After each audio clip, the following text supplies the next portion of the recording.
Good morning, Singapore. People's Voice is at Bendemeer on this beautiful Sunday morning. We have spent the last 3 hours going around this area and the food court known as 29 Bendemeer. Wonderful people we have met.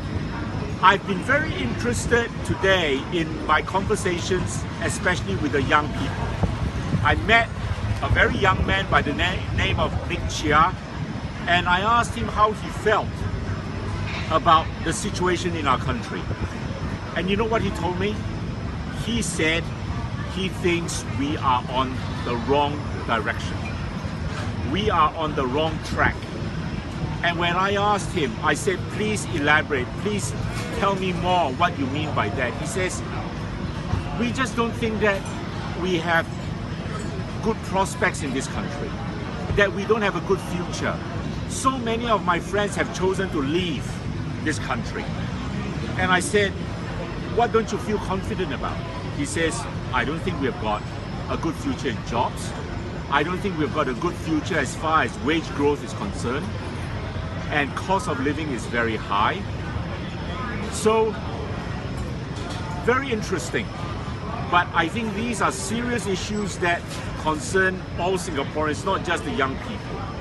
It concerns parents, because every parent, if you are a mother, you not only want a safe home, you want the best future for your children, because that is the love you have for them. And I spoke with another elderly gentleman, 70 years old. His name is Lee Kim Hock. He said he has been out of work for the last 4.5 years. He has written several times to Lee Hsien Loong to seek solutions. None have been forthcoming. He used to work with the PSA in the marine sector. He lost his job, and he was complaining to me that so many of these jobs now, good paying jobs, my fellow Singaporeans, have gone to foreigners.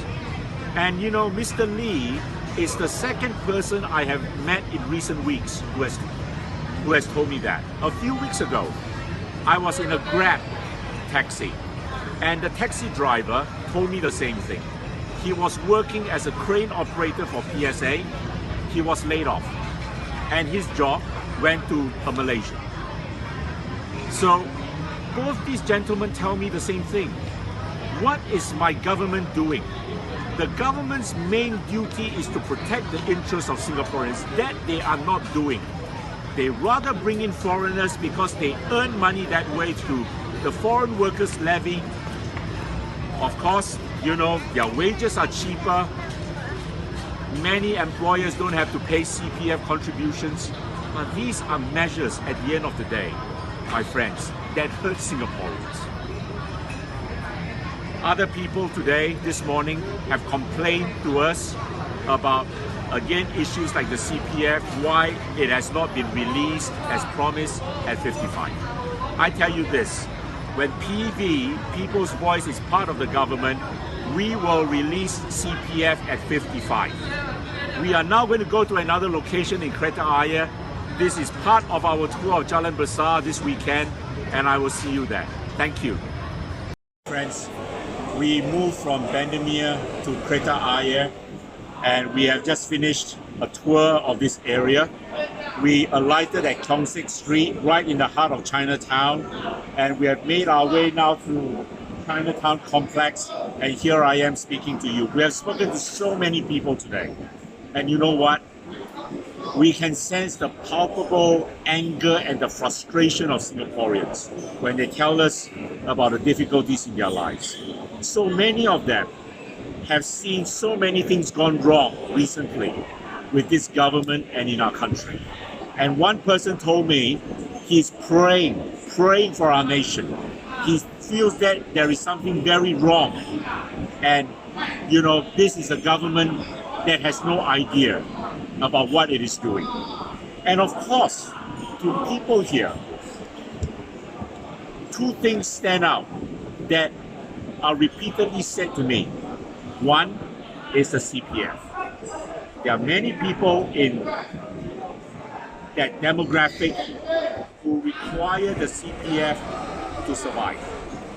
and this government keeps holding back the CPF. And most of them are not able to find suitable jobs that will offer them a decent standard of living. They tell me they have been to see their MPs. The MPs listen but do nothing.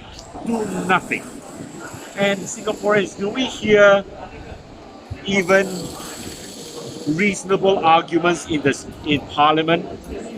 PAP MPs standing up to reflect what their constituents tell them? No, nothing. Parliament exists to rubber stamp what the government wants to do. Right? And the second issue, which concerns people here, is the declining value of their HDB assets, the decaying lease. And some of them tell me, why do you think that the suicide rate in Singapore is so high? Yeah? A good 35% of suicides in Singapore come from those who are 60 and above. So I come away from this visit in a somber mood. I think that things are not well in our country. I hope things can be better, but it is important, Singaporeans, that in this election year, we need more opposition in Parliament so that the critical issues can be brought out. Thank you, and we'll see you again very soon.